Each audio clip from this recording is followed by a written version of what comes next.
mí es un grandísimo placer entrar en una temática de las que de verdad apasionan, porque esto es así, y que tiene que ver también con las formas de participación política, sociales de participación política en etapas preindustriales, ¿no?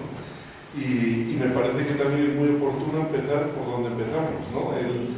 Pues sobre cómo se ha pensado sobre en distintos contextos históricos, ¿no? Bueno, el profesor José Ignacio Solar Cayón es, a pesar de su juventud, un viejo conocido de la facultad. Tiene una investigación muy profunda y muy potente sobre el pensamiento político de John Locke y sobre todo sus consideraciones sobre la tolerancia, que además en el contexto en que la presentó pues había generado una gran preocupación dentro del propio área de filosofía del derecho. Recuerdo otra tesis también de José María Lasalle sobre la propiedad del pensamiento de John Locke, ¿no? Desde entonces y desde mucho antes hasta la fecha es autor de más de 50 publicaciones de relieve, entre libros, capítulos de libro, etcétera, sobre temáticas que guardan relación con esta, pero también otras, como puede ser complicadas, siempre estos temas fronterizos, ¿no? La cuestión de la equidad, ¿no? La aplicación de la igualdad o los límites que tiene a la hora de integrar posicionamientos distintos o consideraciones distintas sobre esto. Y el último libro se titula La inteligencia artificial jurídica, que no es poco, que no es poco.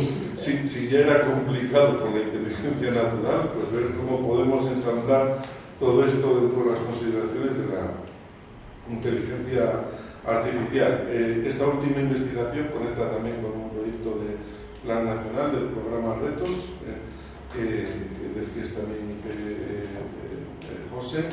Y bueno, yo subrayar esto, de lo que nos va a hablar hoy. Mi percepción, que quizás la de algunos de nosotros, es también de las lecturas que en su momento nos ayudaron a pensar sobre esto, ¿no? Skinner, por ejemplo, ¿no? En los fundamentos, dice, casi uno, aunque no aparece como epígrafe, quiero recordar que no está como epígrafe en ninguno de los capítulos del libro, se desliza, la idea de la relevancia del problema, pues se desliza a lo largo de una cronología muy vasta y con interpretaciones también que dejan muchos ángulos y que precisan de contextualización, ¿no? Entonces me parece que es fundamental abrir la sesión con una pregunta, que es la que nos dice: ¿existe un derecho a desobedecer en el derecho? Resistencia, revolución, desobediencia civil y objeción de conciencia. Ahí es nada. Sí, el título creo que fue demasiado ambicioso. Está claro que no nos va a dejar indiferentes. Así que muchas gracias, José, por poder participar con nosotros esta mañana y traernos tus reflexiones. Nada, al revés. Bueno, primero, buenos días a todos, todas, y al revés, muchísimas gracias a vosotros por invitarme. Para mí la verdad es que es un placer estar esta mañana compartiendo un momento con colegas tan distinguidos y con estudiantes de historia. Así que muchas gracias, Susana, Marina, Tomás, por la invitación. Siempre lo digo, yo me siento muy a gusto en esta facultad, primero físicamente, porque esta sala me da muchos recuerdos. Aquí estuvimos muchos años, la facultad de Derecho, y aquí tenemos muchas reuniones. Y luego, porque también por la temática, muchas veces me siento más cerca de vosotros que de mis colegas jurídicos. Yo soy filósofo del derecho. Y comparto muchas más cosas con vosotros que con mis colegas. Muchas veces, por ejemplo, este tema, el problema de la obediencia y la desobediencia del derecho. Ninguno de mis colegas jurídicos se le ocurre preguntarse por qué hay que obedecer el derecho. Sencillamente explicar las normas, cómo hay que interpretarlas y cómo hay que aplicarlas, y punto. Pero bueno, los filósofos del derecho, que siempre vamos un poco más allá, y hay que decirlo todo, también me gusta tocar mis narices, pues siempre nos planteamos y por qué hay que obedecer o el derecho, ¿no?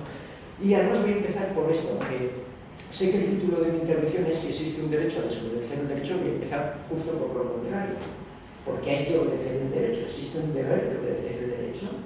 Porque si no existiera un deber de obedecer el derecho, la desobediencia no plantearía ningún problema, ¿verdad? Son como las dos caras de una moneda, el problema de la obediencia y la desobediencia. ¿Existe un deber de obedecer al derecho? Bueno, pues a lo largo de la historia del pensamiento jurídico se ha intentado dar distintos tipos de razones para justificar la existencia de un deber de obedecer al derecho. Voy a empezar desde las razones más débiles a las más fuertes desde el punto de vista filosófico. Las más débiles son razones de tipo utilitarista o pragmático. No es conveniente obedecer el derecho, ¿no? Es conveniente que todos circulemos por la derecha, ¿verdad? Porque si no sería un caos, ¿no? O es conveniente obedecer las normas porque si no nos pueden sancionar, por tanto, por pura comodidad, obedecemos, ¿no? Evidentemente este tipo de razones son muy débiles desde el punto de vista filosófico, ¿no? Otro tipo de razones más fuertes tienen que ver con la noción de autoridad. Esto ya tiene más peso, ¿no? La noción de autoridad y de obediencia a la autoridad. Hay un experimento muy famoso que tiene que ver con la noción de autoridad, que supongo que habéis oído hablar, muchos de los que estáis aquí, que es el experimento Milgram, que se desarrolló a principios de los años 60 en la Universidad de Yale, en los Estados Unidos, por este doctor Milgram. Este experimento se hizo a continuación del famoso juicio que hubo en Jerusalén contra el nazi Adolf Eichmann, ¿verdad? Que sugirió aquella tesis de Hannah Arendt sobre la banalidad del mal, ¿no? Que se preguntaba, bueno, en definitiva estos nazis eran hombres corrientes, vulgares, que simplemente obedecían órdenes sin cuestionarse críticamente, y cualquier persona gris se convertía en una máquina de matar, ¿no? Pues al hilo de estas reflexiones, Milgram montó este experimento, que le cuento rápidamente para quien no lo conozca. Había dos voluntarios, ¿no? Eran tandas de dos voluntarios. Uno de ellos se sentaba en una silla eléctrica, se le amarraba y se le ponían en el cuerpo electrodos. Y al otro voluntario se le pedía, un científico, un universitario, un profesor universitario, le pedía que le realizara descargas eléctricas cada vez que este sujeto fallaba una pregunta. El objeto del experimento se suponía que era ver la influencia del castigo sobre el proceso de aprendizaje.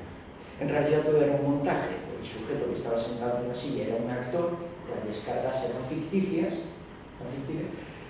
Las descargas eran progresivas. El primer fallo, una pregunta, eran 15 voltios y a partir de ahí iba subiendo hasta 450 voltios. A partir de los 135 voltios, el actor de la silla empezaba a llorar, a gritar desesperadamente, a decir que por favor pararan el experimento, que no podía aguantarlo, que le iba a dar un ataque. Bien, a pesar de eso, el otro sujeto voluntario obedecía las órdenes del científico, del universitario que decía apunta la descarga, hasta en el 65% de los casos llegó hasta los 450 voltios. Esto, bueno, pues dice algo sobre lo que es la autoridad y la influencia que tiene, incluso la autoridad científica, ¿verdad? Otro tipo de razones más fuertes desde el punto de vista filosófico son los lazos políticos, la obligación política, la existencia de una obligación política. Se ha dicho que los ciudadanos tienen el deber de obedecer el derecho, de obedecer las normas, porque hay una obligación política. En tanto que somos ciudadanos de un Estado.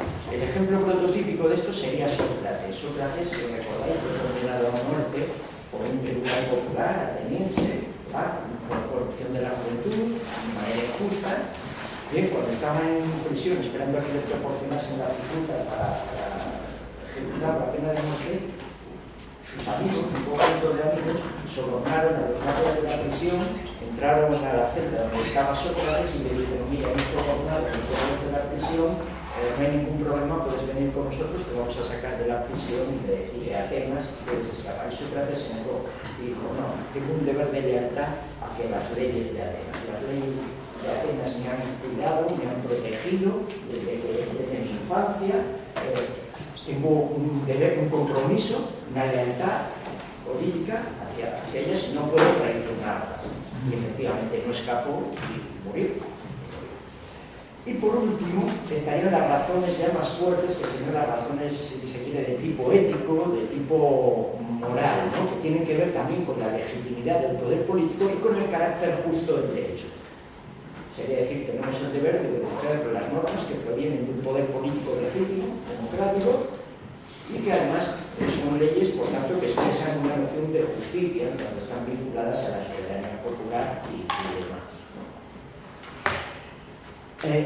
Ahora bien, por tanto, desde el punto de vista filosófico-jurídico sí que puede haber buenas razones para justificar la existencia de lo que nosotros llamamos un deber prima facie de obedecer el derecho, un deber en principio de obedecer el derecho. Ahora bien, ahora vamos al revés. Pueden existir algunas circunstancias en las que quepa justificar un derecho a desobedecer el derecho, un derecho de resistencia, podríamos llamarlo así. Tal vez cuando no se den ese tipo de condiciones que justifican la obediencia, estaría justificada la desobediencia, ¿no? Este es el planteamiento. Como veis, este es un problema que involucra cuestiones muy centrales de la filosofía política y jurídica, que están implicados en el tema del origen y fundamento del poder político, cuál es el origen y el fundamento del poder político legítimo, qué límites tiene ese poder, la noción de autoridad que decíamos antes también, y sobre todo la reflexión sobre el derecho justo, cuando un derecho es justo para requerir un nivel de obediencia. Cuestión del derecho justo que a lo largo de la historia se ha concretado en la idea del derecho natural, que supongo que sí que os sonará, ¿verdad? Esta idea del derecho natural, ¿no?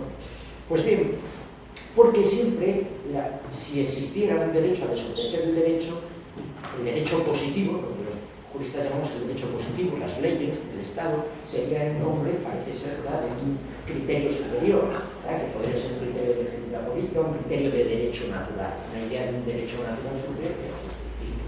De hecho, esto se ve desde el primer caso que se toma habitualmente de desobediencia justificada en nuestra cultura. Dentro de la cultura jurídica y de la historia del pensamiento jurídico, el caso paradigmático que se toma como inicio de una forma de desobediencia justificada es el caso de Antígona, ¿verdad? El caso de Antígona en nuestra tradición jurídica, ¿no? Recuerdo rápidamente la historia, ¿verdad? Antígona, sobrina del rey de Esparta, Creonte, en un momento determinado se produce una guerra civil en Esparta, se produce una rebelión contra el rey. Antígona tiene dos hermanos, Eteocles y Polínice, uno lucha en el bando rebelde, otro defendiendo a su tío el rey. Los dos mueren en la batalla, al final gana el bando real y el rey, como castigo a los rebeldes, prohíbe que se dé entierro, se dé sepultura a los líderes rebeldes, entre ellos el hermano de Antígona, Eteocles. Antígona desobedece la orden del rey, desobedece la ley de Esparta, la ley del rey, y da sepultura a su hermano. Cuando el rey se entera, la manda a llamar y le pregunta por qué ha desobedecido su orden. Y Antígona le dice que la orden del rey es una ley, un mandato positivo que no puede contradecir los decretos divinos, ese derecho natural superior que procede de la dignidad, el cosmos, etc. Y por tanto su desobediencia está justificada. Esto, por cierto, no convence al rey que la castiga la pena de muerte, pero es el primer caso de desobediencia justificada, ¿no? Siempre se hace hincapié también en eso, no sé por qué razón, la primera desobediencia, ¿no?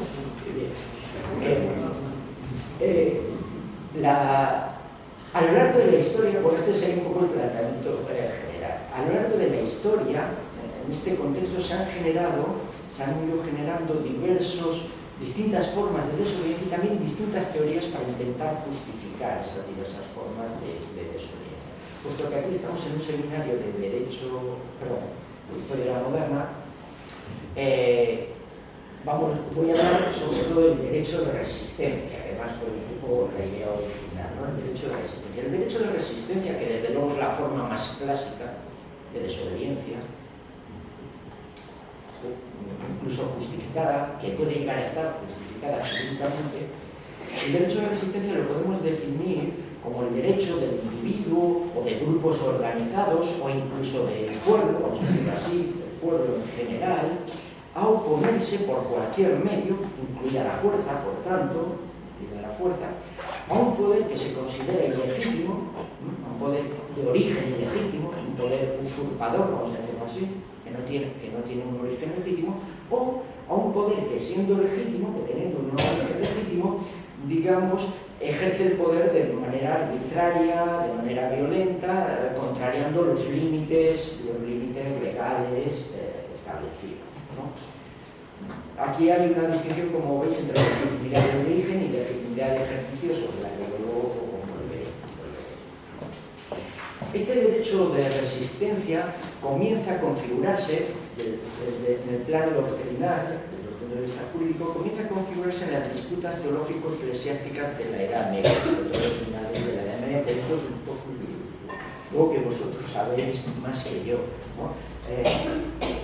Se comienza a configurarse en estas disputas teológico-eclesiásticas, tanto en el ámbito eclesiástico interno, y aquí está toda la disputa entre el conciliarismo y el papado, como se reparte el poder entre el concilio y el papa, ¿no? Como sobre todo, que es lo que a mí me interesa, claro, y desde el punto de vista jurídico nos interesa, como en relación a la relación entre el poder temporal y el poder espiritual, ¿no? Entre el poder político y el poder religioso. Todos sabemos, ¿verdad?, que en la Edad Media los emperadores, los reyes, los príncipes son consagrados por la Iglesia y de ahí viene el origen, la legitimidad de su poder. Y por tanto serían sujetos a un derecho natural de origen divino. Un derecho natural de origen divino que está contenido en las Sagradas Escrituras y en la doctrina de la Iglesia Católica, que en ese momento es la única Iglesia universal, ¿verdad?, que existe. De manera que, por ejemplo, cuando un rey, cuando un emperador, cuando un príncipe es excomulgado, pues pierde su derecho al trono, como es bien sabido. Bien, pues todo este tema será objeto de numerosas disputas entre los teólogos escolásticos, ¿no? Por ejemplo, Santo Tomás de Aquino ya distinguía dentro de esta polémica, entre lo que decía antes, entre el tirano por usurpación, el que ostenta un poder ilegítimo de entrada, o pierde su poder legítimo por la excomunión, por ejemplo, pierde su poder legítimo, y ese sí, a ese se le puede derrocar, y a ese tirano por usurpación de origen se le puede derrocar. En cambio, el tirano, digámoslo así, de ejercicio, que es un gobernante legítimo, pero que se excede en sus leyes, en sus mandatos, a este decía no se le puede derrocar. Tiene un título de origen, en la legitimidad de su ejercicio, y en todo caso se le podrá resistir pasivamente, una obediencia pasiva, ¿no? Una obediencia pasiva. Aquí se desarrolla toda la polémica en torno al tiranicidio, ¿no? En torno al tiranicidio. Otros autores que justificarán en determinadas ocasiones el tiranicidio, aparte de Santo Tomás de Aquino, como acabo de señalar, pues eran, por ejemplo, Marsilio de Padua o Guillermo de Oca, ¿no? Por ejemplo. Esta cuestión, sin embargo, que ya se plantea aquí, en la Edad Media alcanzará sin duda su punto álgido en la Edad Moderna, como consecuencia de la división religiosa provocada por la Reforma protestante, ¿no? Ya Lutero se plantea inicialmente, ¿verdad?, su reforma, el problema de la obediencia a una autoridad religiosa que a su juicio ha devenido tiránica, la del Papa, ¿no? Y si por tanto cabe resistir a semejante autoridad tiránica. Este es el planteamiento inicial de Lutero. Y luego esa misma argumentación, como consecuencia de lo que decía antes, de la confesionalidad de los estados, bueno, que hablan de estados es anacrónico, de los reinos, diríamos, ¿verdad?, de los principados, y como consecuencia de esa confesionalidad el problema se traslada del plano religioso ya al plano político, claro, al plano político, ¿no? Y especialmente toda esta problemática se planteará a partir de la Paz de Augsburgo, del Tratado de Augsburgo de 1555, que aquí estando en tres teorías, pues no hace falta decir mucho más, ¿verdad? Este tratado que consagra el principio cuius regio et religio, es decir, los príncipes alemanes tienen la posibilidad de elegir entre la religión católica o la luterana, pero eso sí, todos los súbditos del príncipe han de tener la misma religión que el príncipe, o si no, emigrar, el beneficio de migración, ¿no? Usted no está de acuerdo con la religión de su príncipe, se puede ir del reino, ¿no? Esto, aunque es verdad que pacifica el imperio al establecer, al consagrar esta división religiosa, lo cierto es que viene a reforzar aquel axioma medieval que resumía los elementos constitutivos del reino en una tríada de elementos. Había un axioma medieval que decía una fe, una ley, un rey. Pues viene a reforzar ese axioma, ¿no?, en el sentido de que en cada principado solo puede haber una fe. Además, en este orden, ¿verdad?, lo más importante es la fe, luego la ley y luego el fe. Y a partir de este punto se conforman, incluso cabe decir, se confrontan las dos principales corrientes protestantes, ¿verdad? Por un lado Lutero y el luteranismo, que aunque hemos visto que al principio ataca a la autoridad política y justifica el derecho de resistencia y demás, pues sobre todo después de los episodios violentos de la guerra de los campesinos en 1525 o de la instauración de un régimen teocrático y de terror en la ciudad alemana de Münster en 1534-35. También nada tengo que decir sobre esto. A los de derecho se lo tengo que explicar. Es una maravilla, no tengo que explicar nada de esto, ¿verdad? Como sabéis, estos movimientos revolucionarios que fueron liderados por anabaptistas y demás, ¿verdad? Pues a raíz de estos episodios, pues Lutero, digamos, cambia de posición y entonces afianza la alianza de la Iglesia con el poder político y defiende un deber de obediencia absoluto al Estado. Por el contrario, dentro del protestantismo, como sabéis, la otra rama, el importante, el calvinismo, optará por un camino distinto, optará precisamente por la separación Iglesia-Estado y por la primacía de la conciencia frente al poder político, por la primacía, diríamos en términos jurídicos, de la defensa del derecho de libertad religiosa y de libertad de conciencia frente al Estado, asegurando con ello la separación Iglesia-Estado, ¿no? Y por tanto también justificando el derecho de resistencia y el tiranicidio cuando el gobernante oprima la conciencia de los ciudadanos, ¿no? De los súbditos. Y este planteamiento calvinista cristalizará sobre todo en Francia en la segunda mitad del siglo XVI, precisamente en el contexto de la contienda entre los calvinistas franceses, los hugonotes y los católicos, ¿no? Un punto que alcanzará su punto más dramático, como sabéis, en la matanza de la noche de San Bartolomé en 1570, ¿no? Dentro del grupo de los calvinistas, de los hugonotes franceses, aparecerá el grupo de lo que se denominan los monarcómacos, ¿verdad? Los monarcómacos, que son los que van a sentar las bases doctrinales clásicas del derecho de resistencia, ¿no? Como todo lo de Beza o de Plessis Mornay, ¿no? Es decir, cuando el gobernante abandona la verdadera religión y se convierte en un tirano y oprime las conciencias de sus súbditos, pues está justificado el derecho de resistencia. Este es el planteamiento de estos monarcómacos calvinistas franceses. Curiosamente, estos argumentos monarcómacos serían adoptados poco después por los católicos cuando se produce un hecho importante en Francia, que es el acceso al trono de Enrique IV de Navarra, Enrique IV protestante. Entonces, esos argumentos que habían sido generados, digamos, por los calvinistas serán asumidos por los católicos, ¿no? Y además esta doctrina monarcómaca desarrollada en Francia luego alcanzará también una plasmación histórica práctica también, o tendrá mucha influencia también en toda la guerra de liberación de las Provincias Unidas contra España, ¿no? Pues era una doctrina de la que ellos echaban mano, y de hecho una de las elaboraciones doctrinales más completas, más plenas del derecho de resistencia en esa época será la elaborada por Artusio, Johannes Artusio, en su obra La Política, en 1603, un poco en el contexto de esta guerra de las Provincias Unidas contra España.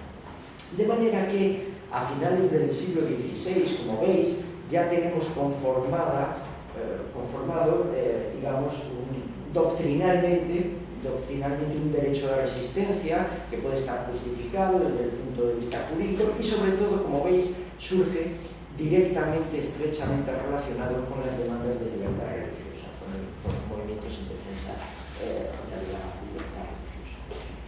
En el siglo XVII, con la conformación ya del Estado moderno, de lo que conocemos hoy como el Estado-Nación, ¿no? El Estado moderno, en su forma de monarquía absoluta, pensemos en Hobbes, ¿verdad? Y con la consolidación definitiva de la división religiosa, podríamos decir que desaparecen esas bases sobre las que se había sentado hasta entonces este derecho de resistencia, cambian totalmente las condiciones y, por tanto, ese derecho de resistencia, tal como se había configurado previamente, pues ya no encaja en esta nueva situación. Y por tanto, será preciso construir un nuevo derecho de resistencia, vamos a llamarlo así, sobre una nueva visión del derecho natural. Hasta este momento el derecho natural era, como decía antes, el derecho natural de origen divino, como establecía la Iglesia católica, etc. Claro, con la división religiosa y tal, ya no hay un derecho natural divino común a todos, ¿no? Cada iglesia interpreta los preceptos divinos a su manera y por tanto el derecho natural a su manera. Y eso acaba disolviendo el propio concepto del derecho natural entendido como algo objetivo, como un origen teológico, ¿no? De manera que será preciso asentar, como digo, unas nuevas bases para el derecho de resistencia sobre una nueva visión del derecho natural liberada ya de toda atadura teológica, por decirlo de alguna manera.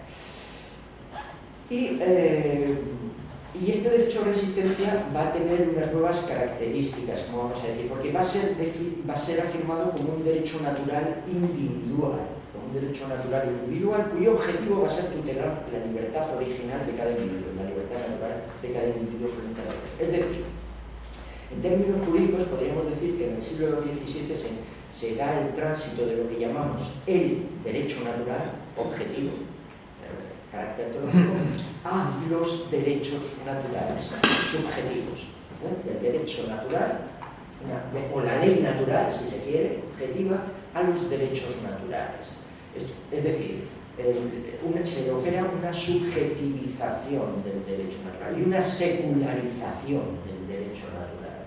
Un derecho natural teológico se convierte en derechos naturales. Se pasa de la ley natural a los derechos naturales individuales y, por supuesto, entre ellos el primero, la libertad religiosa, que es el primer derecho natural que aparece en los textos jurídicos, siguiendo con toda esta historia que decía antes. ¿Quién es el autor que marca este tránsito? Locke, claro. Aquí no voy a hablar sobre Locke, Locke es el autor que claramente marca este tránsito, que sienta los fundamentos de este nuevo orden político liberal y que da una nueva forma al derecho de resistencia a partir de este nuevo planteamiento de unos derechos naturales individuales. Lo repaso muy rápidamente, ¿verdad? Hay un estado de naturaleza, hay un estado de naturaleza en que los individuos tienen unos derechos naturales individuales, vida, libertad, propiedad. A través de un contrato social, ¿verdad? A través de un contrato social los individuos ceden su poder ejecutivo, que decía Locke, es decir, su poder de castigar, su fuerza, vamos a decirlo así, a un poder político, a un gobernante, pero le imponen unos límites a este gobernante y precisamente el más importante de esos límites es la salvaguarda de esos derechos naturales, individuales, ¿no? De manera que si ese gobernante, aunque es un gobernante legítimo porque tiene su origen en el pacto, en el contrato social, infringe los límites, es decir, amenaza los derechos naturales del individuo, ¿verdad? Los individuos pueden rebelarse, volver a un estado de guerra. Rebelarse para lo que no habla de resistencia, habla de rebelión, ¿no? Como luego vais a hablar aquí, y la rebelión es volver al estado de guerra, volver al estado de naturaleza. El gobernante que infringe sus límites, el gobernante que infringe los límites y que ataca los derechos naturales del individuo, ha roto el contrato social, ¿no? Como cuando uno incumple un contrato, ¿verdad? Y entonces se ha puesto en situación de estado de guerra, de estado de naturaleza. Y como dice Locke, en un estado de naturaleza no hay juez al que apelar, no hay una autoridad común al que apelar, por tanto el individuo debe defenderse por sí mismo, sus derechos. Y ese es el fundamento de la rebelión, no hay juez al que apelar, ¿no? Este planteamiento, como sabéis, y por su paso también muy rápido, ¿verdad? Estos planteamientos de Locke acaban cristalizando, ¿verdad? En las revoluciones liberales, la ilustración, revoluciones liberales y las declaraciones de derechos. Las declaraciones de derechos que suceden a las revoluciones liberales, donde se va a recoger por primera vez el derecho de resistencia, como un derecho natural del individuo. Hasta entonces, lo que decíamos de la moderna anterior eran bases doctrinales y tal, pero donde se recoge un texto jurídico por primera vez es en estas declaraciones de derechos, ¿no? La Declaración de Derechos del Buen Pueblo de Virginia, en 1776, por supuesto la Declaración de Independencia Americana de ese mismo año, 76, la Declaración de Derechos de Maryland, también de 1776, si no recuerdo mal, la Declaración de Derechos del Hombre y del Ciudadano, francesa, claro, de 1789, donde efectivamente en el artículo 2 se recoge el derecho de resistencia a la opresión como un derecho natural del individuo. Incluso más contundente será la Declaración de Derechos francesa de 1793, ¿no? Lo que pasa es que desde el punto de vista jurídico, aquí vuelvo al jurista, estas declaraciones pues tienen solo eso, tienen solo un valor meramente declarativo. No tienen un valor constitutivo, que decimos los juristas, no tienen un valor prescriptivo, no tienen un carácter vinculante. En todo caso, se trata de un derecho natural cuyo contenido y cuyos límites deberán ser fijados por el legislador. Pero el legislador no lo hace, entre otras cosas porque es muy difícil establecer un contenido y los límites de este derecho de resistencia. Y además pasa otra cosa, que como decía antes, en el siglo XIX, justo cuando triunfan estas revoluciones liberales, decae el derecho natural, decae la ideología del derecho natural y esa filosofía, y se implanta, triunfa lo que los juristas llamamos el positivismo jurídico. El siglo XIX es el siglo en el derecho del positivismo jurídico, es un nuevo paradigma jurídico, una nueva ideología, si se quiere, cuyo fundamento es muy básico. No hay más ley que la ley positiva, no hay más derecho que el derecho positivo. No hay más ley que la que está recogida en los códigos, en ese momento. Por tanto, con el triunfo del positivismo jurídico, el derecho de resistencia decae por sí mismo, pierde sentido. Si no hay más derecho que el derecho positivo, que la ley positiva, lógicamente la ley positiva no puede reconocer un derecho a infringir esa ley. ¿No? Esto parece, ¿entendéis? Es una contradicción. El derecho no puede reconocer, el positivo no puede reconocer un derecho a violar el derecho positivo. De manera que durante todo el siglo XIX se deja de hablar del derecho de resistencia. Pero curiosamente, este derecho de resistencia encontrará un nuevo lugar en el Estado constitucional democrático que se afianza en Europa después de la Segunda Guerra Mundial, ya en el siglo XX, después de la Segunda Guerra Mundial. Como podéis imaginar, la experiencia de los totalitarismos, la experiencia previa de los totalitarismos es un factor muy importante que lo explica, ¿no? En cualquier caso, desde el punto de vista jurídico, el Estado constitucional democrático, una de sus características más importantes es que a partir de este momento la Constitución tiene ya un valor normativo directo. Esto solo sucede a partir de la segunda mitad del siglo XX. Hasta entonces, como decía, las constituciones, las declaraciones de derechos no tenían carácter constitutivo, como decía, sino meramente declarativo. En cambio, en el Estado constitucional y democrático de derecho, que surge después de la Segunda Guerra Mundial, ya las constituciones, como es por ejemplo la nuestra, ¿no? Pues tienen ya directamente valor normativo. Cualquier juez, por ejemplo, puede aplicar directamente cualquier artículo de nuestra Constitución, aunque no haya sido desarrollado legislativamente. Y esto marca una diferencia importante, ¿no? Bueno, más allá de esta nota técnica, que es importante para entenderlo, ¿verdad? Además, hay otra cosa importante. Las constituciones ya del Estado constitucional democrático se conciben fundamentalmente como instrumentos de control del poder, ¿no? Precisamente por toda la experiencia de los totalitarismos, ¿verdad? Previa.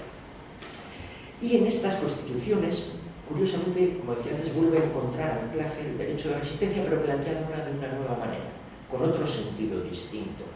En estas constituciones el derecho de resistencia aparece no ya tanto como un derecho individual del ciudadano, sino como un principio estructural del sistema, como una garantía objetiva del sistema constitucional democrático. Es decir, en un Estado constitucional democrático, en el que hay una garantía de los derechos fundamentales del individuo, en el que hay división de poderes, en el que hay soberanía popular, etc., claro, el derecho de resistencia ya no tiene sentido al margen del ordenamiento jurídico constitucional, sino que se configura precisamente como un derecho de defensa de la Constitución y del sistema democrático, como un elemento objetivo de garantía del sistema, más que como un derecho, diríamos los juristas, como un principio, como una garantía objetiva del sistema, ¿no?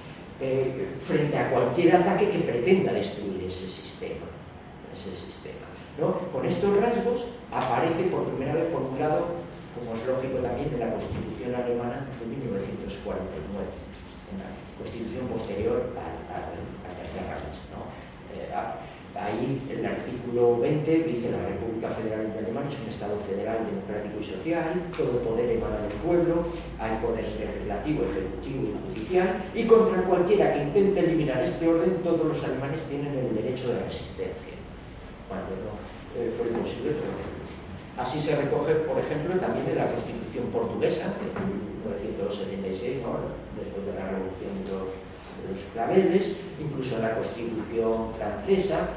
Es decir, como vemos, ha habido una mutación completa, ahora que estamos con mutación, ha habido una mutación completa del derecho de resistencia. Ha pasado de ser el derecho de resistencia lockeano, vamos a decirlo así, de rebelión contra el Estado, ha pasado a ser un derecho de garantía del Estado constitucional, de defensa del Estado constitucional. En este sentido podemos decir un carácter conservador del sistema, sistémico, ¿no? Un carácter sistémico. Y el bien jurídico protegido no es ya tanto la libertad individual, sino el orden constitucional democrático. En este nuevo contexto, y voy acabando, en este nuevo contexto, por tanto ya jurídico y constitucional, se han reproducido o han surgido también nuevas formas de resistencia o desobediencia de diversa naturaleza. Es decir, una vez constitucionalizado el derecho de resistencia con estas características que he dicho, han ido surgiendo otras formas de desobediencia con un carácter distinto. En primer lugar, podríamos decir la desobediencia revolucionaria, ¿verdad? La desobediencia anticonstitucional, la desobediencia antisistémica, antisistema, ¿no? Que ahora, claro, es ilegítima. Una vez que está constitucionalizado el derecho de resistencia como una garantía del orden constitucional y democrático, cualquier intento de alterar por la fuerza ese orden democrático, lógicamente es ilegítimo, ¿verdad? Porque no tiene en cuenta las bases democráticas del Estado. Por tanto, la desobediencia revolucionaria, que es simplemente una desobediencia injustificada, ¿no? Desde el punto de vista constitucional. Pero también surgen dentro del propio orden constitucional formas, vamos a decirlo así, intrasistémicas de desobediencia, que no ponen en cuestión el orden constitucional y democrático, más bien al contrario, constituyen incluso una forma de respeto, de compromiso al orden constitucional y democrático, pero que aún así pueden justificar una desobediencia limitada a determinadas leyes, por ejemplo, ¿no? ¿Cuáles serían estas formas intrasistémicas de desobediencia? Pues básicamente dos: la desobediencia civil y la objeción de conciencia. La desobediencia civil, muy rápido, simplemente un apunte de cada una de ellas. La desobediencia civil la podríamos definir como un acto público, no violento, claro, de ahí vendrá buena parte de su justificación, contrario a la ley, eso sí, contrario al derecho, a la ley, motivado por razones de conciencia, pero con un carácter político, naturaleza política, y realizado, y esto es lo más importante tal vez, realizado con la finalidad de provocar el cambio de una ley o de una política gubernamental que se considere injusta. Es más, una ley, una política que se considere incluso inconstitucional, contraria al orden constitucional democrático. Por eso decía que son formas de desobediencia que implican en el fondo un tremendo respeto y compromiso con el orden constitucional democrático. El caso típico sería el movimiento de desobediencia civil en favor de los derechos de la población negra en los Estados Unidos en los años 60 del siglo XX, ¿no? En definitiva, estas personas que desobedecían leyes, ¿verdad? Y que quebrantaban la ley, quebrantaban unas leyes segregacionistas, ¿verdad? Porque consideraban que eran contrarias a la Constitución estadounidense, que establece una serie de derechos fundamentales del individuo y un principio de libertad, de igualdad y de no discriminación. Por tanto, en el fondo, su pretensión no es antisistémica, ¿verdad? Antisistema, es una desobediencia a unas determinadas leyes y a una serie de políticas basándose precisamente en el respeto al orden constitucional democrático. La desobediencia civil se ha dicho que viene a ser como un instrumento, un mecanismo que viene a